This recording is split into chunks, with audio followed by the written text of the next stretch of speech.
Hola mis amigos, un placer estar con todos ustedes a través de nuestro canal creativo para llevarle algunas orientaciones para explicar o responder más bien a inquietudes que nos han planteado algunos creativos y creativas seguidores de nuestro canal. Así es que para los que dicen que yo casi no hablo, que yo siempre estoy como en bajo perfil, hoy les voy a inicio a partir de ahora un ciclo de conferencias explicativas sobre diversos tópicos, pero focalizado principalmente a lo que es la comunicación de hoy. Saben que, y si no lo saben, se lo explico. En principio estudié arte publicitario, luego estudié comunicación social, luego lingüística y literatura y otras ciencias. Y entonces ya la gente le atribuye a uno la capacidad de orientar sobre todo a las nuevas generaciones que están viviendo esta maravillosa etapa de la tecnología y de la comunicación, pero que quizás por un asunto de tiempo y de ciertas condiciones como las ya conocidas, nadie le explica clara y llanamente este tipo de temas. Así es que vamos a entrar en acción, como dicen en los deportes.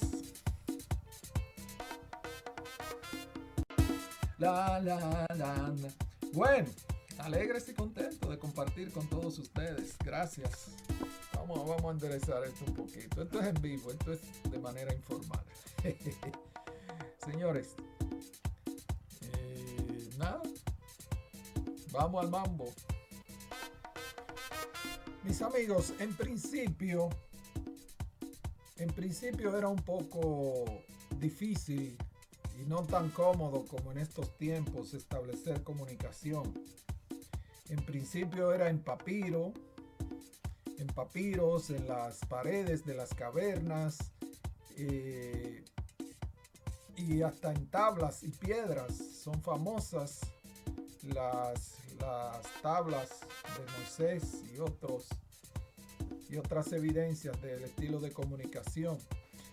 Se usaba mucho graffiti, la comunicación era sumamente informal como era la interacción social en esos tiempos.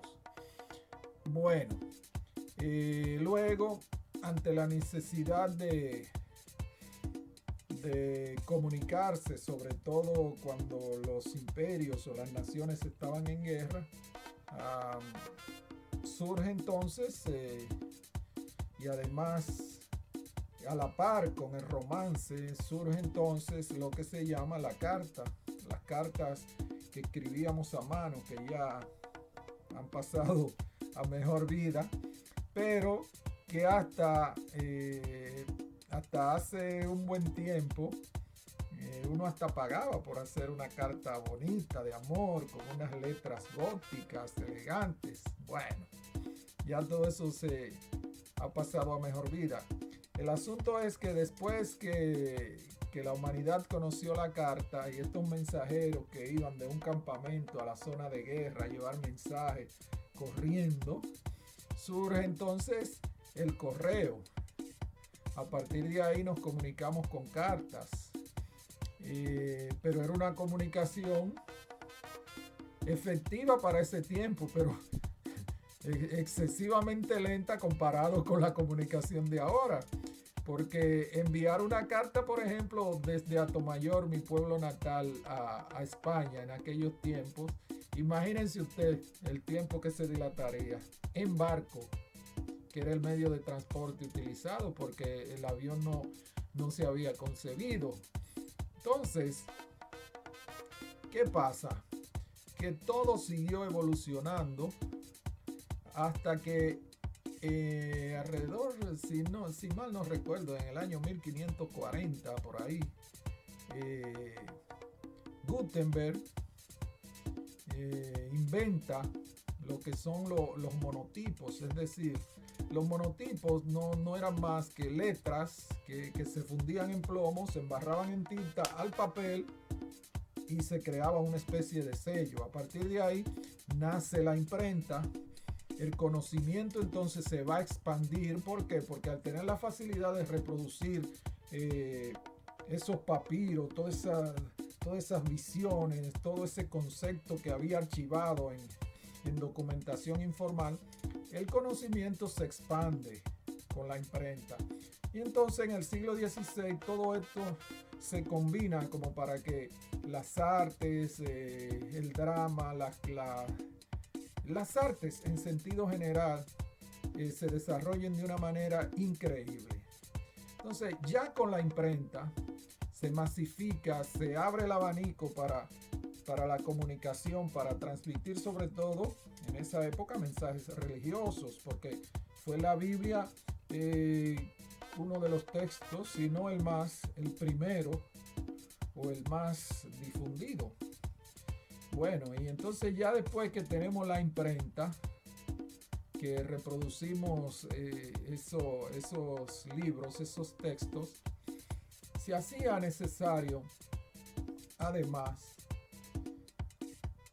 había una necesidad de no solamente poder recibir el mensaje escrito, porque recibirlo escrito, ok, bien, se entiende, pero, por ejemplo, cuando una nación estaba en guerra, que necesitaba mandar un mensaje o comunicarse desde el campamento de base o desde un palacio hacia la zona de guerra, el escrito funcionaba, pero si había que cruzar un océano o irse del Mar Rojo al Mar Negro o al Mar X, era un problema. Y en medio de una guerra, de un conflicto bélico como eran los de antes, que era una cosa enorme, imagínense ustedes.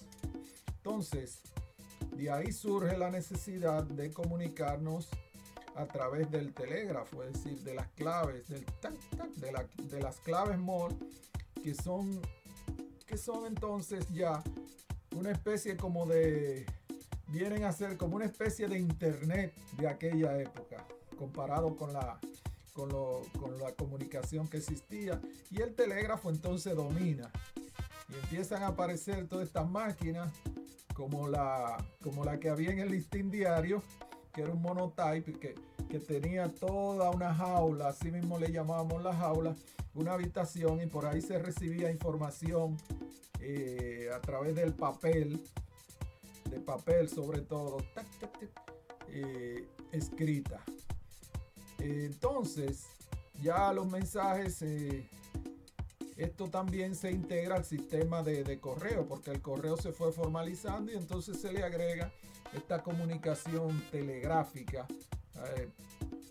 Quizás los más jóvenes no lo recuerdan, pero yo recuerdo esos telegramas famosos de antes, que eran dolorosos, eran una sola frase, porque ustedes saben que los telegramas, mientras más breve era la comunicación, era mucho más efectiva, entonces no se podía redundar mucho y llegaban esos telegramas que eran demoledores. A Juan Pérez, fulana falleció, firma fulano y punto.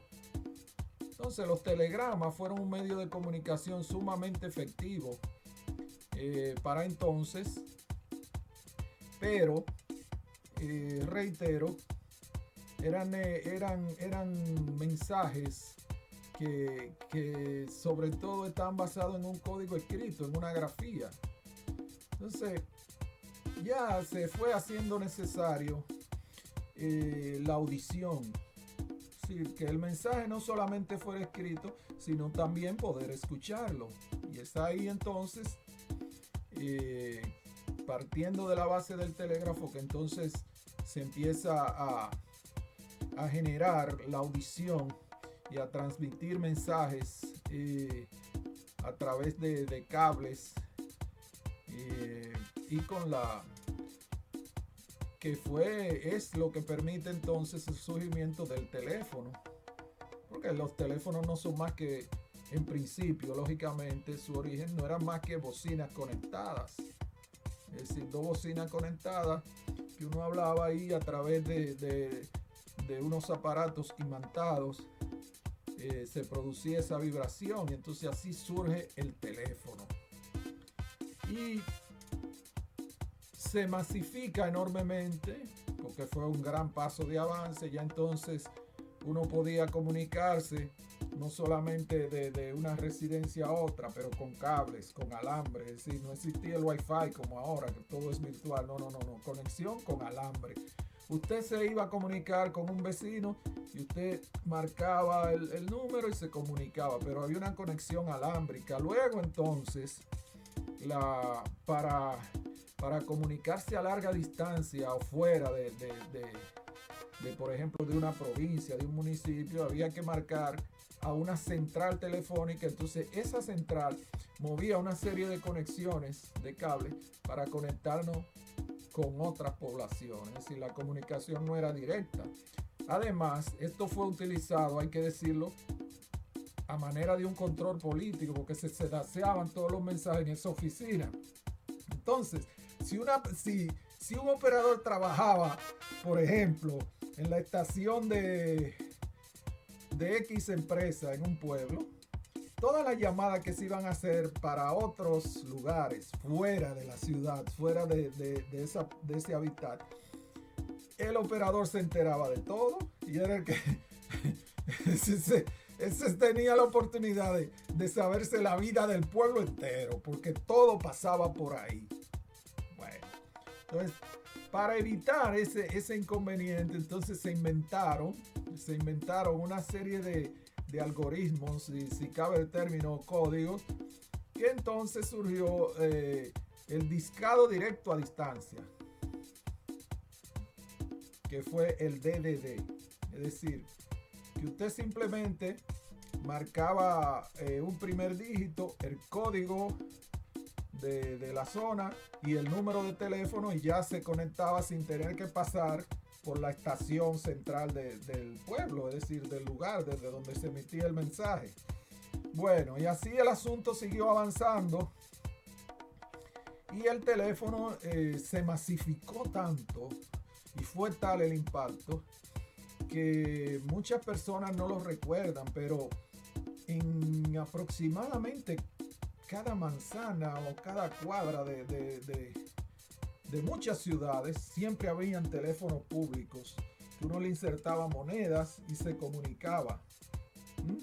Lo de los pueblos eran como, lógicamente, con un protector y su logo del teléfono, y entonces uno le echaba una moneda, esperaba el tono, le daba y empezaba a poder comunicarse con su receptor.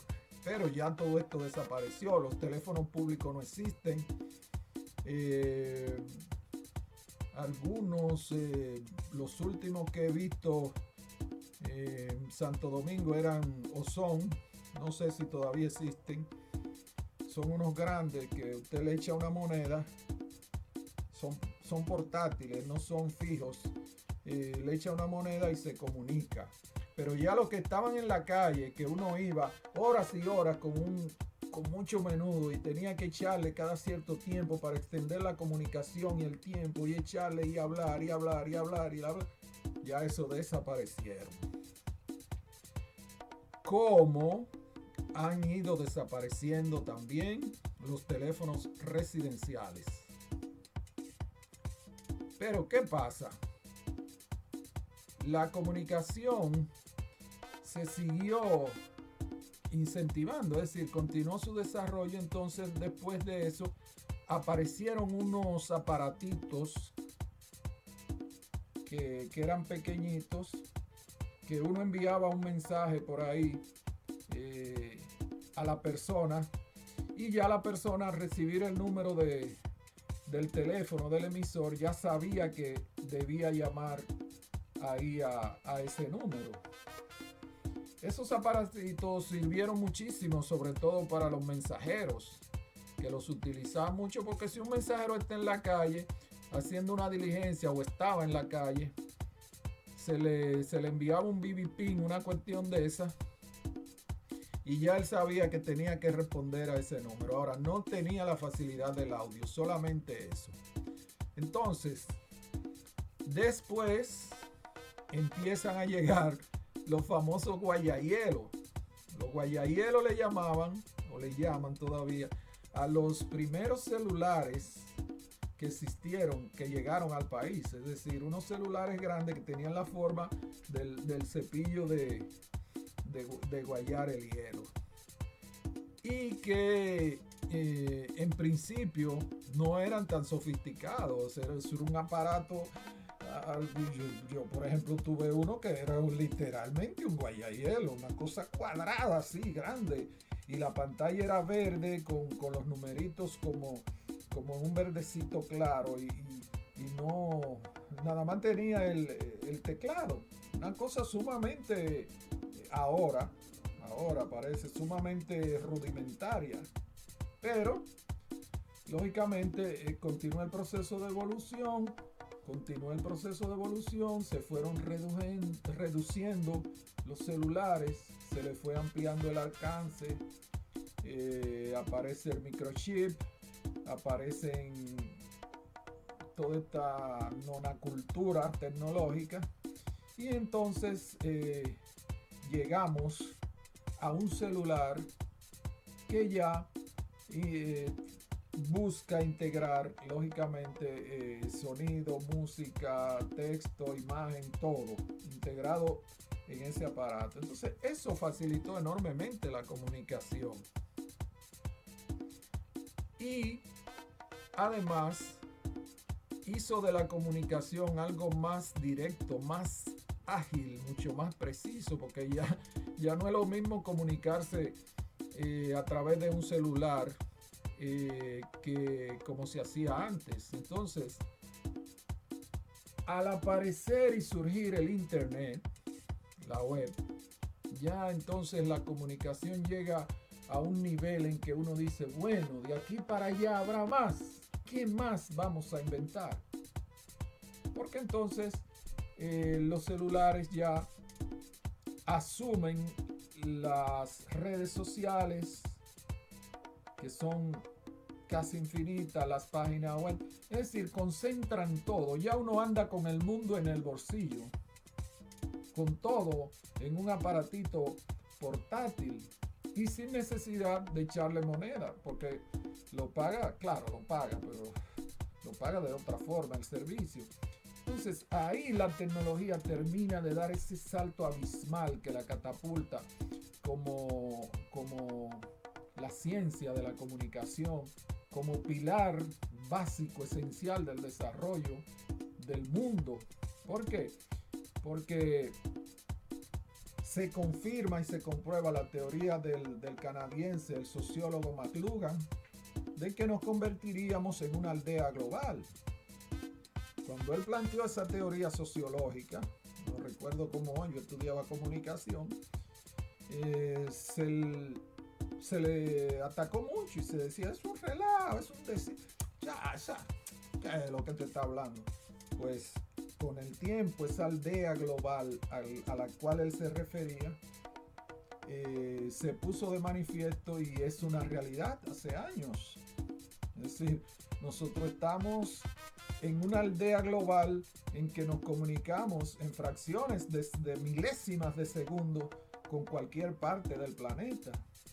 Y ni hablar del desarrollo satelital y de las experiencias que ya se han tenido con la conquista del espacio, que esa es otra parte que antes era sagrada, que antes solo se limitaba a tener un mapa y a establecer conexiones astronómicas o hacer predicciones. En fin, definitivamente nosotros, la humanidad, dio un salto enorme, único, cuando entramos en el campo de la tecnología, a tal punto de que hoy ya se está tratando de duplicar el ADN de los seres humanos. Ya se está hablando de duplicar el cerebro de algunas personas para hacerlas inmortales.